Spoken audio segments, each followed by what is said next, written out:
Bonjour à tous, voici la première vidéo des tutos prière qui va commencer par évidemment l'explication d'un coin de prière. Du coup, je vais vous présenter le mien, comme ça ce sera plus simple. Alors, du coup, nous avons la chance dans la maison d'avoir consacré une pièce spécialement comme coin de prière, avec un petit banc de prière. Moi, j'aime vraiment beaucoup prier avec ça, je trouve que c'est très fort pour le recueillement. Mon épouse et mes enfants préfèrent un fauteuil confortable. Euh, de ce qu'on m'avait dit, l'important c'est de se sentir apaisé et bien assis ou bien installé, en tout cas dans une position qui favorise la prière. Donc peut-être éviter les positions lascives ou qui donnent envie de dormir. Quoique je pense que la prière importe beaucoup plus que la façon de fonctionner. Alors, je suis adepte plutôt des crucifix avec la présence du corps de Jésus dessus, parce que ça me permet une, une plus grande méditation sur le sacrifice de la croix. Donc j'ai reçu ça de très bons amis, euh, et j'aime bien me mettre devant le crucifix et simplement méditer sur ce mystère de, du don total de la vie de Jésus de Nazareth, Messie, Fils de Dieu. Alors, juste au-dessus, il y a Notre-Dame des Anges, euh, que j'ai mis expressément au-dessus puisqu'elle est couronnée, Reine du ciel.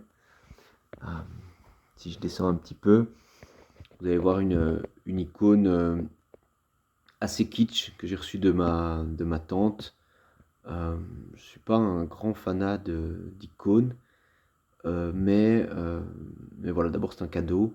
Et puis petit à petit, je trouve que cette présentation de Jésus d'une certaine forme sérieuse avec la, la Bible en main et ce doigt levé comme une forme d'enseignement, ça m'habite très souvent dans la prière. Ensuite, voilà une icône que j'aime particulièrement, c'est l'icône de la Sainte Famille. J'ai une dévotion toute particulière pour la Sainte Famille, puisque je suis moi-même père de famille. Je trouve que il y a vraiment beaucoup de choses à méditer sur la Sainte Famille. Je vous ferai un jour une vidéo sur Saint Joseph et la façon de le prier.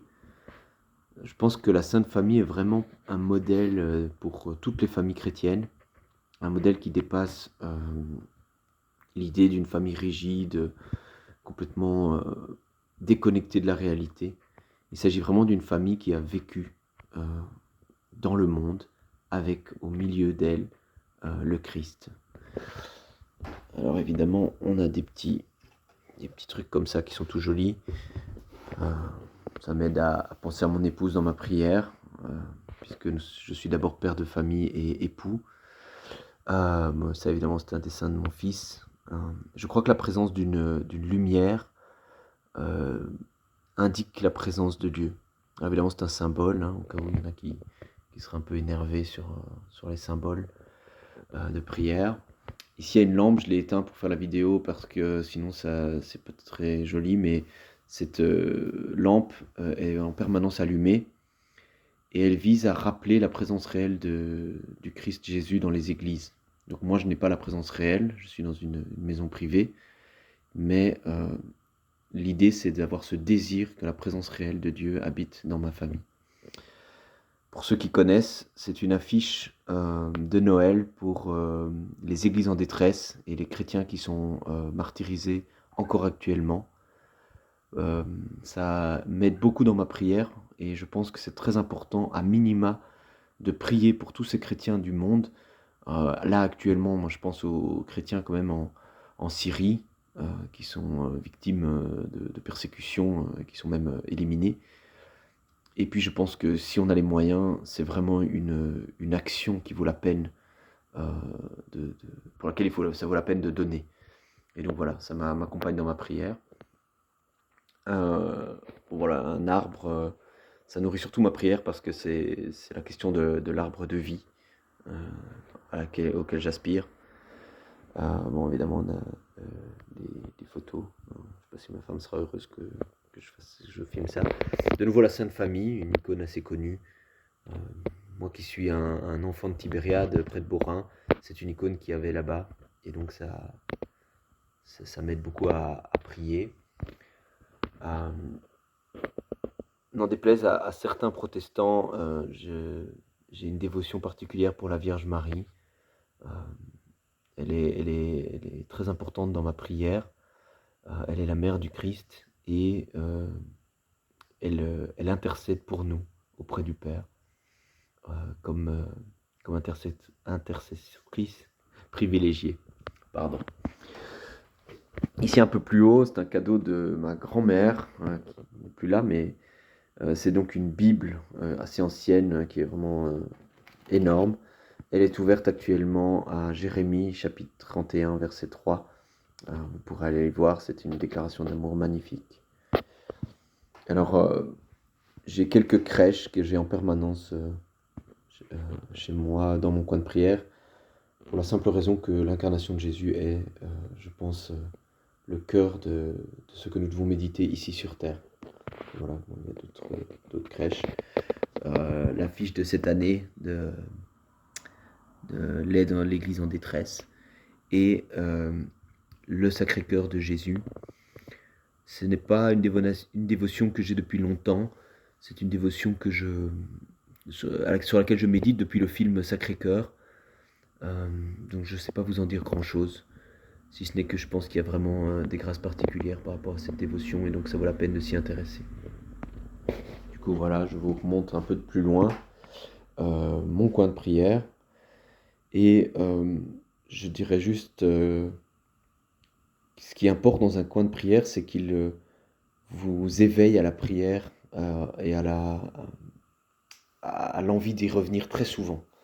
Parce que c'est ça le but d'un coin de prière, c'est un endroit dans lequel on se sent bien, dans lequel on a envie de méditer, de rester en silence, de rester dans le calme et de prier. Et donc, essayez d'enlever les objets qui peuvent vous distraire et privilégier des objets qui puissent être utiles à la prière, comme des bougies, des icônes, un crucifix. N'hésitez pas à y mettre un ou deux objets de votre vie personnelle pour nourrir votre prière. Alors, je me permets juste un petit commentaire sur le fait d'avoir un coin de prière très chargé ou pas. Il faut que votre coin de prière vous ressemble, mais il faut aussi ne pas oublier que nous ne sommes pas des idolâtres. Et donc, il faut avoir la capacité de parfois se priver de toutes ces images, crucifix y compris.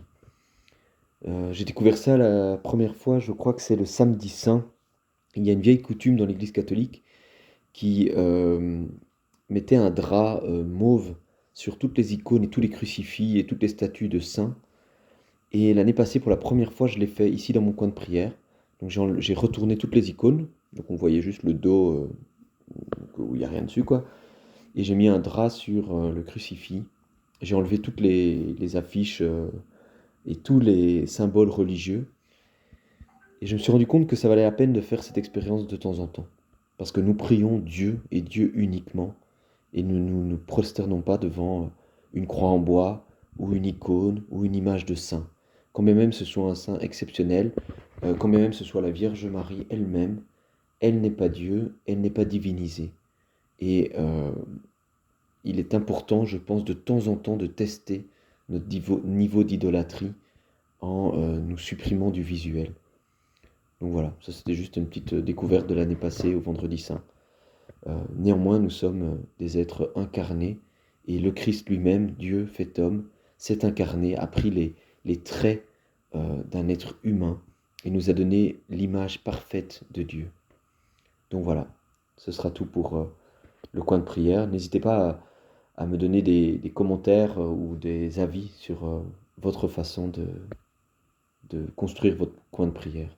Mais en tout cas, prenez-en soin et qu'il soit vraiment présent dans votre maison et dans votre vie.